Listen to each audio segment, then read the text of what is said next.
Bonjour à tous et bienvenue dans cette première vidéo de l'année 2021. Et je vais profiter du coup de cet instant pour vous souhaiter une joyeuse et heureuse année 2021 en espérant qu'elle sera plus productive en termes de boulot que l'année 2020 et puis en espérant bien évidemment que tout le monde se portera bien et sera en bonne santé. Donc voilà, tous mes vœux et tous les vœux de la part de l'équipe Ododo, on va être là pour continuer de vous accompagner et de performer pendant cette année et en espérant que lors de la reprise, ça se fasse sur les chapeaux de roue et je vais avoir des bonnes nouvelles pour vous au fur et à mesure qu'on avance. Allez, on va plonger dans le vif du sujet, parce que je ne vais pas juste vous souhaiter mes vœux, c'est un peu bateau. On va quand même vous donner quelques éléments pour vous aider à préparer l'année qui vient. Et pour ce faire, on va commencer à faire le bilan sur l'année précédente. Allez, c'est parti. Nous y voilà donc. Avant de nous préparer à 2021, et spoiler, la prochaine vidéo, donc en fin de semaine, sera justement sur comment se préparer et comment préparer ses objectifs. Eh bien, avant ça, il faut faire le bilan de ce qu'on a fait en 2020. Et même si je sais que 2020 est une année atypique. Alors l'idéal pour faire un bilan d'une année, c'est que en début d'année, on ait projeté des objectifs. En fait, qu'on ait planifié cette année, ce que vous n'avez pas forcément fait, mais c'est pas grave, je vais quand même vous donner des pistes pour que vous puissiez commencer à faire un premier bilan. Et il y a un truc qui est évident, c'est que beaucoup de gens, quand ils font le bilan comptable, ils font le bilan financier de leur entreprise, et ils oublient de faire le bilan perso. Et vous le savez, le côté personnel joue pour beaucoup sur la performance de votre entreprise. Si vous n'allez pas très bien, votre entreprise généralement se porte mal, surtout quand c'est des petites entreprises dont énormément de la performance de l'entreprise, que ce soit maison d'hôtes, gîtes ou hôtel, dépend du géant. Donc sur le côté perso, je vous invite à faire le bilan sur 4 critères principaux. Le premier, il est physique, je devrais mettre un slash, et c'est la santé, tout simplement. Est-ce que vous avez pris soin de vous? Alors, je compte pas les fêtes, les quelques kilos qu'on a pris, ok, c'est bon, c'est passé, on peut arrêter. Peut-être qu'en janvier, on va manger un petit peu plus de salade et de soupe. Mais en tout cas, faites le bilan sur le côté physique et santé. Est-ce que vous avez pris soin de vous? Est-ce que vous avez dormi suffisamment, etc. Alors, je sais que ça peut paraître trivial comme sujet, en particulier pour Ododo, qui est là pour vous former à la commercialisation pour vos maisons d'hôtes ou pour vos hôtels. Mais vous devez le savoir, intimement, en fait, c'est très lié à notre performance.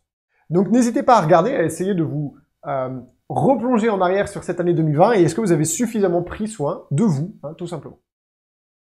Au-delà de la physique et de la santé, il y a le moral. Et 2020, ça a été une année particulièrement marquée par les événements type coronavirus et donc le moral parfois peut en prendre un coup.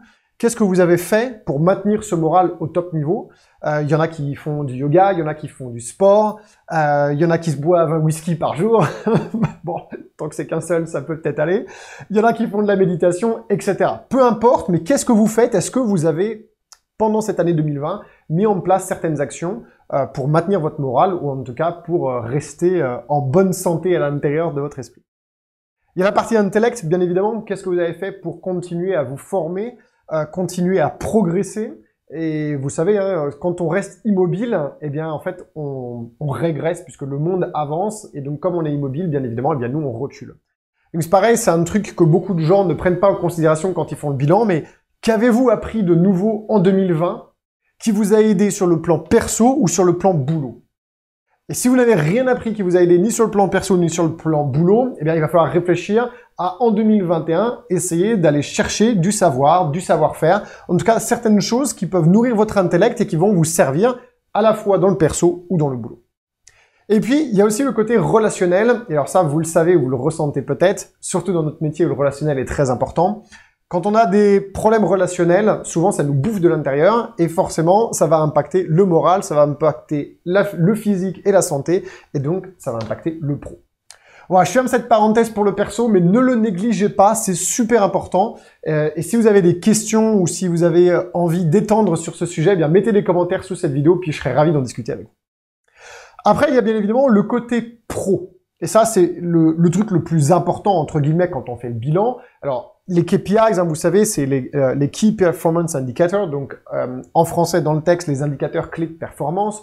Vous allez avoir votre taux d'occupation, vous allez avoir votre chiffre d'affaires, votre marge, votre REVPAR, etc. Cette année, les KPIs vont être très spécifiques à l'année 2020, bien évidemment, du fait des différents confinements. Néanmoins, il y en a certains qui devraient être intéressants à regarder. Vous pouvez par exemple regarder où vous en êtes par rapport à vos plans d'investissement, de remboursement d'investissement. où vous en êtes malgré tout par rapport à la construction de certains de vos projets. Et puis, les mois où c'était ouvert, comment s'est passé votre taux d'occupation? Quel a été votre revenu par chambre? Quel a été votre revenu par client? Quelle a été votre performance en termes de réservation directe? Etc., etc., etc. Je parlerai un petit peu plus des KPIs dans la prochaine vidéo de la semaine, quand on va se projeter, quand on va préparer l'année. Voilà pour faire le bilan. Je parle pas du bilan comptable que vous avez fait, bien évidemment. Je vous laisse faire les gratte-papier avec les personnes qui vous aident pour ça, ou sauf si c'est vous qui le faites tout seul. N'oubliez pas de vous abonner à la chaîne Ododo pour recevoir chaque semaine une notification quand il y a des nouvelles vidéos qui sortent. On va continuer sur le rythme de 2020, 2 vidéos par semaine pour vous accompagner. Vous pouvez aussi vous inscrire sur notre blog à la newsletter pour les recevoir par email. Et puis, bien évidemment, si vous voulez faire le bilan de votre année 2020 sur le côté perso et pro, eh bien, prenez un rendez-vous de diagnostic, je vais vous mettre ça en bas de l'écran, avec un des coachs Ododo. Et on va vous accompagner pour vous aider à faire l'état des lieux de toute cette année. Et vous allez voir que le côté perso est aussi important. Faire le bilan sur votre commercialisation, sur ce qui va et ce qui ne va pas dans votre établissement, surtout sur le côté pro bien sûr, mais on va quand même parler un peu du côté perso. Et comment ça impacte le côté pro. Prendre du recul et puis bien évidemment vous faire expliquer par un des coachs ce qu'on fait avec Ododo et ce qu'on peut vous apporter et vérifier si oui ou non vous pouvez vous faire financer via vos opérateurs de compétences, notre package d'accompagnement et de formation. Allez, je vous souhaite une excellente rentrée à tous et une bonne semaine et je vous retrouve dans la prochaine vidéo de blog.